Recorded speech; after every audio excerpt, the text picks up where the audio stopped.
رجبالی کومیلوف برادر جنتولوی کومیل رهبر دفتر حزب فعلا در تاجیکستان ممنوع نهضت اسلام در آلمان شب 4 به 5 ینور سال 2024 در سن 62 در بیمارستان زندان وفات کرده است. در این باره به پایگاه خبری بامداد روز 5 ینور یک منبع موثق از اداره زندانهای وزارت عدلیه تاجیکستان خبر داد. مقامات هنوز خبر مرگ رجبالی کومیلوف و علت وفات او را رسما یگان شرح ندادند، ولی همصحبت بامداد گفت او در محبس یکم زویتسک ادای حکم میکرد، ولی در پایان ماه سپتامبر سال 2023 احوالش بد شد و رجبالی کومیلوف را به بیمارستان مخصوص محبوسان در شهر وحدت انتقال دادند.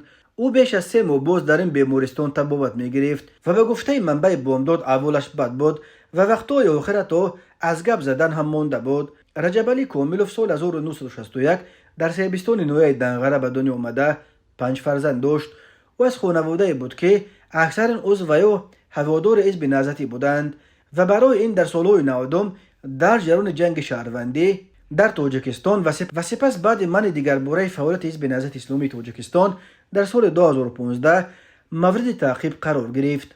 رجبالی کومیلوف سال 2018 دستگیر و 29 آگوست همان سال با حکم دادگاه به 10 سال زندان محکوم شد. دادگاه او را بر اساس ماده مشهور 307 در همکاری با سازمان ممنوع گناهکار شناخت.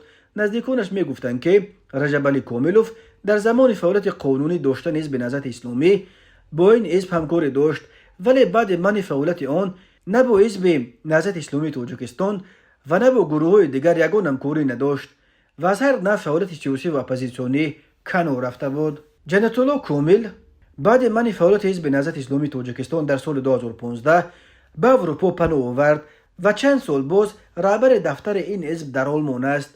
او چندین بار شکایت کرده بود که مقامات تاجیکستان با طلب قطع فعالیتش به خویشاوندانش در تاجیکستان از جمله به مادرش و برادرانش فشار می‌آورند.